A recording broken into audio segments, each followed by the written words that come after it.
Matam khra haujinkre Sanajau bohoigi maikeidagisu luhongbasi thujinnaba itattatana takpa hauраklabani handaki hiyangai pangkhalakpa sida hongnaba haidana Laima amadi Rajensu mamang thakta pini haina adumak haiduna lakhibana haujik khaktada isa thajararoi haibasi izatki wafam oiraklabanina luhongloi haina leiriba masanupibu themjinbada awaba haibudu oirabani Laimana Ibema Nangbu kaidaurage haujikti nang nasagisu khara khallone nangbo Ima ayyumasida Ima babu ngan boyga punna shumlemi nazaraki amtadi yabiyoba Ima gi bema ningolna mapamda si heide haiba masule ngarangda natra angang masa pet laubi mamitta kakta ngairiba angang sina nangi lamsa sajata nangi thokliba paisada wahang hanglakibado Masumani moigi punsi leki matam amada nganbasu magi nupina hele haidana lekidoini haujiksu yung leiriba sini mapan thongda thainagi aikhoigi nganbado manbagi wanine madu oidrabani yamna honglabani ko mana waraba matamdadi phatre hairiba mo asinne phaigak phaikhini aigi nupadi soiba yade haidana hotnakini do makhoigi macha masu phana leirabasune nangsi ayetpo oina thokladabani miyoibani nong phado akanba wahai haibada isa sunungai roi ngarang hantane phong sana khudam oina leibasini imana hairise nangbu nungsidabagi natte yum asida lehaningdabagi sunate do aina hairiba khuding ase isabu nungsibagini linna chiktrib phawbadine hugi saina khul khangdi haibadani moina tawrasena hawrabanina sikhandana hudo matam khra lekhisan matang sana ne chik tawribani natradi yam henjilai haigaliba mangakse amuktang di thudai ki haidana tawribani ima ngan bagi punsi oikhrabasu imaga pabunga leisidi aikhoi gi punsi dane aigi damakta lepiba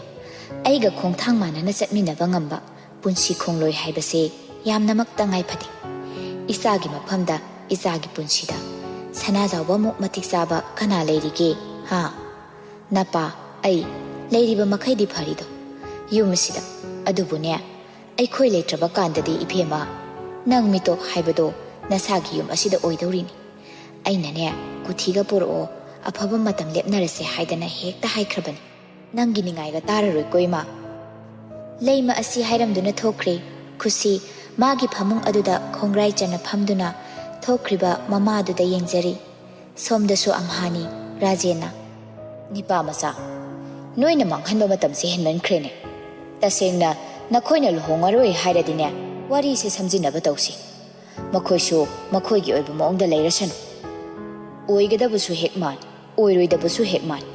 sumaina sum leibase ipapa maktre nakhoina nangna hairiba makhaidine yaduna laidana babong matam khasika kayamdi kuire ha luhongdore haidana ninli base nang angang natrabani ko kuina sungai moi suwa khangdene wahaidana hoi da haiba phajaba manba thangai sengna phajabadine nataba moina tawsibu lebak maja taba thabak laiba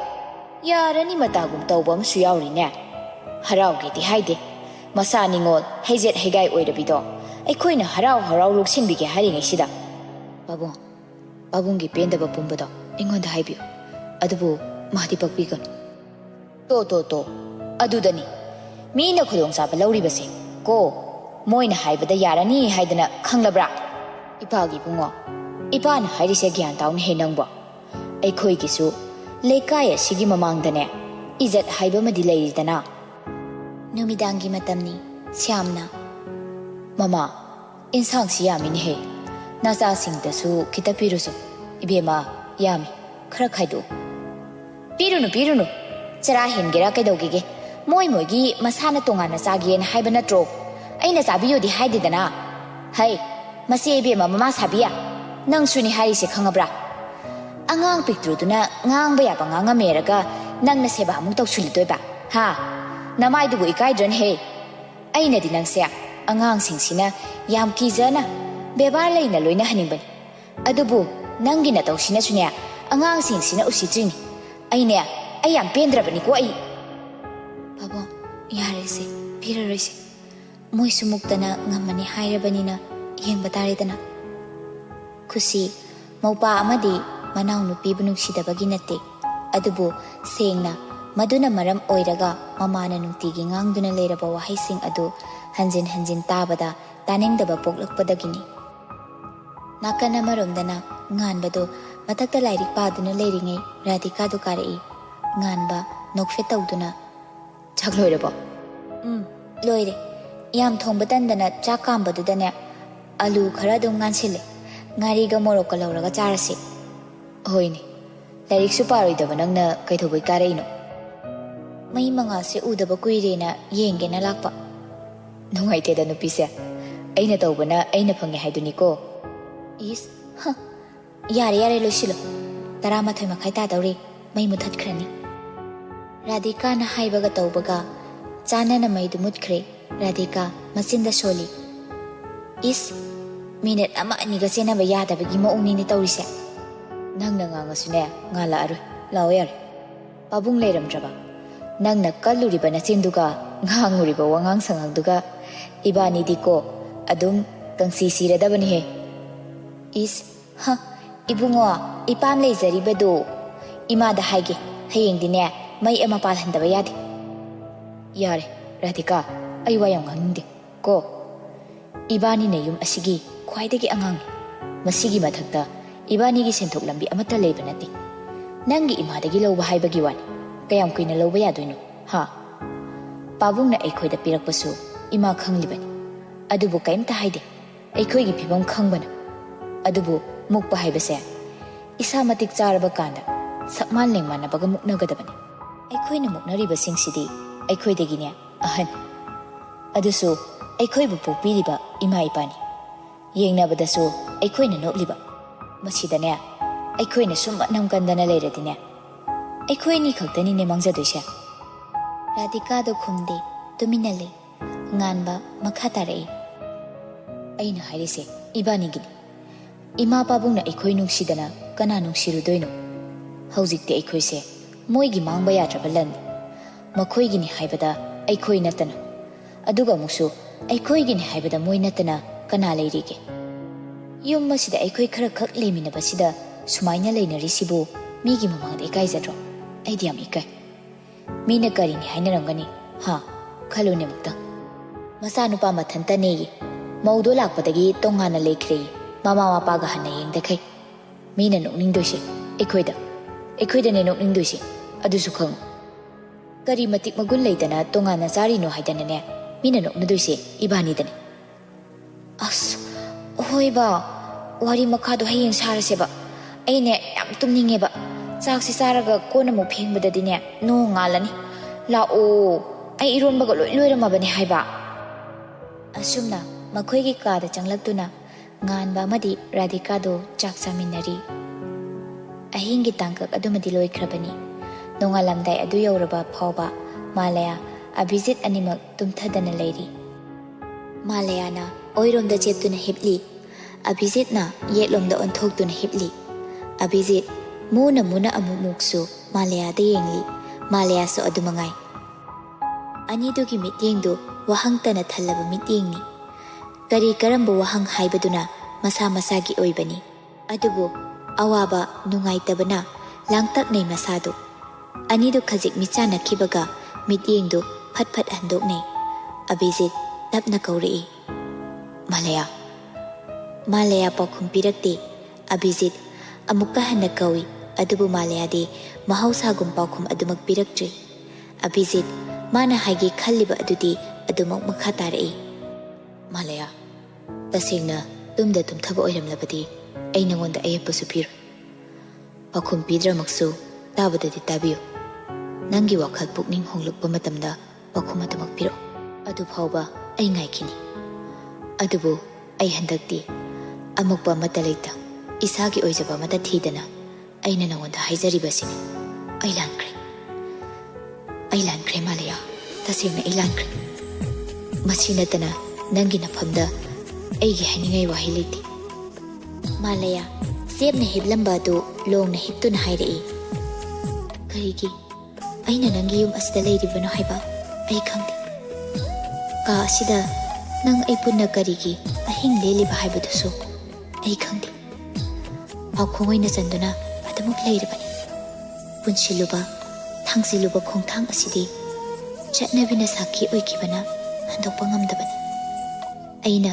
ꯅꯍꯥꯛꯄꯨ ꯋꯥꯔꯧꯕ ꯅꯨꯡꯉꯥꯏꯇꯕ ꯁꯥꯎꯅꯤꯡꯕ ꯑꯃꯠꯇ ꯂꯩꯇꯦ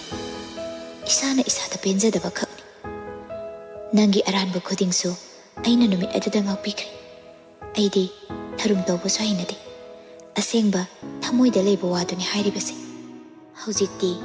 ꯏꯁꯥ ꯏꯁꯥꯒꯤ ꯑꯄꯥꯝꯕ ꯈꯣꯡꯊꯥꯡ ꯊꯥꯡꯈꯤꯕ ꯑꯄꯥꯝꯕ ꯃꯥꯏꯀꯩꯗ ꯆꯠꯈꯤꯕꯅ ꯐꯈꯤꯗ꯭ꯔꯥ ꯍꯥꯏꯅ ꯈꯜꯂꯤ ꯅꯪꯁꯨ ꯅꯪꯒꯤ ꯑꯣꯏꯕ ꯅꯪꯒꯤ ꯑꯄꯥꯝꯕ ꯂꯝꯕꯤꯗꯨꯗ ꯑꯩꯁꯨ ꯑꯩꯒꯤ ꯑꯣꯏꯕ ꯂꯝꯕꯤꯗ ꯑꯁꯨꯝꯅ ꯏꯁꯥ ꯏꯁꯥ ꯋꯥꯅ ꯈꯥꯡꯒꯗꯕꯒꯤ ꯁꯔꯨꯛ ꯃꯗꯨꯗ ꯑꯩꯒꯤ ꯂꯝꯕꯤꯗꯤ ꯅꯪꯅꯤ ꯍꯥꯏꯕꯒꯤ ꯄꯥꯎꯈꯨꯝ ꯂꯥꯛꯂꯕꯗꯤ ꯅꯍꯥꯛ ꯀꯔꯤ ꯍꯥꯏꯒꯅꯤ ꯃꯗꯨꯗꯤ ꯆꯠꯅꯕꯤ ꯀꯤꯗꯨꯅ ꯂꯧꯕ ꯋꯥꯔꯦꯞꯅꯤ ꯀꯅꯥꯒꯨꯝꯕ ꯀꯔꯤꯒꯨꯝꯕ ꯑꯃꯒꯤ ꯑꯀꯤꯕ ꯑꯃꯒꯤ ꯃꯈꯥꯗ ꯂꯧꯕ ꯋꯥꯔꯦꯞꯇꯤ ꯑꯩ ꯇꯁꯦꯡꯅ ꯄꯥꯝꯖꯗꯦ ꯀꯤꯖꯔꯦ ꯃꯥꯂꯌꯥ ꯃꯥꯡꯈꯤꯕ ꯊꯥꯖꯕ ꯑꯃꯨꯛ ꯍꯟꯖꯤꯟꯕꯗꯤ ꯑꯋꯥꯕꯅꯤ ꯑꯩꯁꯨ ꯈꯪꯏ ꯑꯗꯨꯕꯨ ꯑꯃꯨꯛꯇꯪ ꯑꯔꯣꯏꯕ ꯑꯣꯏꯅ ꯊꯥꯖꯕ ꯊꯝꯕꯤꯔꯒ ꯌꯦꯡꯕꯤꯌꯨ ꯅꯍꯥꯟꯒꯤ ꯃꯪꯗ ꯑꯁꯨꯝꯅ ꯍꯥꯏꯔꯝꯃꯤ ꯐꯤꯉꯧ ꯁꯦꯠꯄ ꯑꯍꯜ ꯑꯃꯅ ꯅꯪꯒꯤ ꯅꯊꯥꯗ ꯃꯥꯕꯨ ꯎꯄꯥꯏ ꯑꯃ ꯅꯠꯇ꯭ꯔꯒ ꯑꯃ ꯇꯧꯗꯨꯅ ꯄꯨꯔꯛꯄꯗꯤ ꯌꯥꯕꯅꯤ ꯑꯗꯨꯕꯨ ꯃꯥꯅꯗꯤ ꯅꯪꯕꯨ ꯅꯤꯔꯖꯦ ꯍꯥꯏꯅ ꯃꯥꯂꯌꯥ ꯑꯁꯤ ꯍꯥꯏꯔꯗꯨꯅ ꯄꯨꯡꯗꯨ ꯌꯦꯡꯂꯨꯕꯗ ꯃꯔꯤ ꯈꯔ ꯍꯦꯜꯂꯝꯕ ꯑꯗꯨꯗꯗꯤ ꯃꯈꯥ ꯇꯥꯕ ꯋꯥ ꯍꯥꯏꯔꯝꯗ ꯑꯗꯨꯃꯛ ꯍꯧꯒꯠꯈ꯭ꯔꯦ ꯑꯕꯤꯖꯤꯠꯁꯨ ꯑꯗꯨꯃꯉꯥꯏ ꯃꯥꯂꯌꯥꯒꯤ ꯋꯥꯍꯩ ꯈꯨꯗꯤꯡꯒꯤ ꯑꯥꯔꯊ ꯑꯁꯨꯛꯀꯤ ꯃꯇꯤꯛ ꯆꯦꯜꯂꯤ ꯃꯥꯒꯤ ꯐꯥꯊꯕ ꯉꯝꯍꯧꯗꯕ ꯂꯥꯟꯅ ꯊꯥꯡꯈꯤꯕ ꯈꯣꯡꯊꯥꯡ ꯑꯃꯅ ꯃꯥꯡꯍꯜꯂꯤꯕ ꯑꯁꯤ ꯀꯅꯥ ꯀꯅꯥꯒꯤ ꯑꯣꯏꯔꯤꯒꯕ ꯃꯤꯑꯣꯏ ꯑꯃꯈꯛꯇꯒꯤꯗꯤ ꯅꯠꯇꯦ ꯃꯁꯥꯅꯁꯨ ꯈꯪꯖꯩ ꯂꯪꯖꯔꯨꯕ ꯃꯔꯥꯜꯅ ꯍꯦꯟꯃꯟꯈꯤꯕꯅ ꯇꯥꯏꯔꯦꯟ ꯄꯨꯡꯐꯥꯏꯒꯤ ꯆꯅꯐꯝ ꯂꯩꯇ꯭ꯔꯕꯒꯨꯝꯁꯨ ꯊꯣꯛꯂꯔꯤ ꯏꯁꯣꯔ ꯃꯥꯒꯤ ꯈꯨꯌꯥ ꯌꯧꯉꯝꯗ ꯄꯥꯝꯃꯨꯕ ꯃꯥꯒꯤ ꯃꯀꯥꯁꯨ ꯌꯧꯉꯝꯗ ꯁꯤꯡꯉꯦ ꯂꯩꯔꯥꯡ ꯃꯍꯥꯛꯀꯤ ꯂꯩꯔꯥꯡꯅ ꯀꯅꯥ ꯈꯪꯍꯟꯗ ꯃꯁꯥꯒꯤ ꯎꯔꯦꯞ ꯎꯖꯥꯎ ꯑꯗꯨꯗꯒꯤ ꯃꯔꯥꯏ ꯑꯁꯨꯝ ꯆꯥꯏꯊꯔꯛꯄ ꯀꯔꯤ ꯐꯥꯎꯔꯝꯒꯅꯤ ꯂꯩꯔꯥꯡ ꯑꯗꯨꯗ ꯃꯥꯂꯤ ꯑꯣꯏꯕ ꯃꯉꯣꯟꯗ ꯋꯥꯀꯠꯆꯔꯨꯏ ꯆꯦꯛꯁꯤꯟꯅ ꯌꯦꯡꯁꯤꯟꯕꯤꯗꯕꯒꯤ ꯋꯥꯀꯠ ꯊꯥꯡꯀꯠꯆꯗꯨꯅ ꯑꯗꯨꯕꯨ ꯇꯥꯕꯤꯈꯤꯗꯦ ꯑꯇꯣꯞꯄ ꯂꯩꯀꯣꯜꯒꯤ ꯂꯩꯔꯥꯡꯗ ꯃꯤꯇꯥꯗꯨꯅ ꯂꯩꯈꯤ ꯂꯩꯔꯥꯡ ꯄꯨꯛꯅꯤꯡ ꯂꯦꯞꯈ꯭ꯔꯦ ꯁꯤꯡꯉꯦꯜ ꯃꯥꯁꯨ ꯀꯦꯟꯈ꯭ꯔꯁꯅꯨ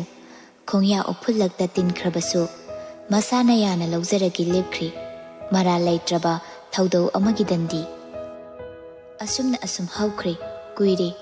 ꯈꯨꯁꯤ ꯁꯅꯥꯖꯥꯎꯕ ꯄꯥꯎ ꯐꯥꯎꯅꯈꯤꯗꯕ ꯅꯨꯃꯤꯠꯇꯨ ꯈꯨꯁꯤ ꯁ꯭ꯀꯨꯜꯗꯒꯤ ꯍꯜꯂꯛꯄꯒꯤ ꯂꯝꯕꯤꯗ ꯑꯕꯤꯖꯤꯠꯀ ꯊꯦꯡꯅꯔꯔꯦ ꯈꯨꯁꯤ ꯃꯍꯧꯁꯥꯅ ꯑꯣꯏꯔꯕꯗꯤ ꯒꯥꯔꯤꯗꯣ ꯈꯥꯝꯗꯨꯅ ꯀꯧ ꯉꯥꯡꯅꯕ ꯇꯧꯒꯗꯕꯅꯤ ꯑꯗꯨꯕꯨ ꯇꯧꯈꯤꯗ꯭ꯔꯦ ꯎꯗ꯭ꯔꯕ ꯑꯃꯒꯨꯝ ꯒꯥꯔꯤ ꯑꯗꯨ ꯑꯗꯨꯃꯛ ꯊꯧꯗꯨꯅ ꯆꯠꯈ꯭ꯔꯦ ꯑꯕꯤꯖꯤꯠꯇꯨ ꯇꯨꯡ ꯑꯣꯟꯅꯗꯤ ꯌꯦꯡꯗꯨꯅ ꯂꯩꯍꯧꯔꯤ ꯈꯨꯁꯤ ꯃꯌꯨꯝ ꯍꯦꯛ ꯌꯧꯔꯛꯄꯒ ꯃꯃꯥꯕꯨ ꯊꯤꯔꯛꯏ ꯐꯕꯣ ꯏꯃꯥꯗꯤ ꯏꯍꯦ ꯗꯨꯀꯥꯟꯗ ꯆꯠꯂꯝꯒꯗꯕ ꯃꯥꯜꯂꯤꯅꯦ ꯂꯥꯏꯒꯤꯗꯨ ꯀꯦꯟꯗꯜ ꯂꯩꯇꯦ ꯍꯥꯏꯗꯅꯅꯦ ꯌꯥꯝ ꯍꯥꯏꯔꯝꯕꯅꯤ ꯑꯗꯨ ꯂꯩꯕ ꯊꯣꯛꯑꯝꯒꯗꯕ ꯃꯥꯜꯂꯤ ꯀꯩꯗꯧꯔꯒꯦ ꯀꯩꯝ ꯇꯧꯗꯦꯗ ꯇꯟꯖꯥꯗꯨꯗ ꯂꯩꯃꯗꯨ ꯊꯣꯡꯒꯥꯜꯗꯒꯤ ꯋꯥ ꯉꯥꯡꯗꯨꯅ ꯆꯪꯂꯛꯏ ꯈꯪꯗ꯭ꯔꯦꯗ ꯃꯇꯝꯁꯤꯗ ꯂꯨꯄꯥ 500 ꯀꯥꯏꯁꯦ ꯀꯩꯁꯨ ꯂꯩꯕ ꯄꯩꯁꯥ ꯅꯠꯇ꯭ꯔꯦꯀꯣ ꯍꯧꯖꯤꯛꯇ ꯂꯧꯊꯣꯛꯇꯅ ꯄꯨꯕ ꯄꯩꯁꯥꯗꯨꯕꯨ ꯀꯔꯤꯗꯕꯨ ꯂꯣꯏꯈ꯭ꯔꯤꯅꯣ ꯈꯪꯗꯦ ꯍꯥꯏꯕꯅꯤ ꯍꯦꯛꯇ ꯆꯥꯏꯗꯅ ꯂꯣꯏꯈꯤ ꯏꯃꯥ ꯏꯕꯦꯝꯃ ꯅꯪ ꯍꯜꯂꯛꯑꯕ꯭ꯔꯣ ꯑꯧ ꯏꯃꯥ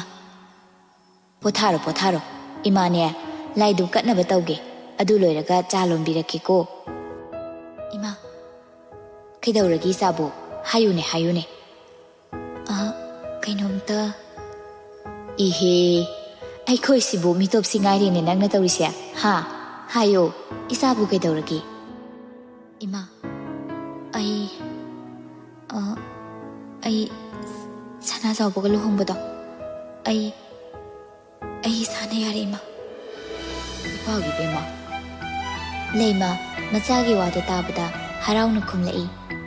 ꯍꯩꯃꯥ ꯏꯕꯦꯝꯃ ꯀꯩꯅꯣ ꯏꯆꯥꯅ ꯍꯥꯏꯔꯤꯁꯤꯕꯣ ꯑꯁꯦꯡꯕꯔꯣ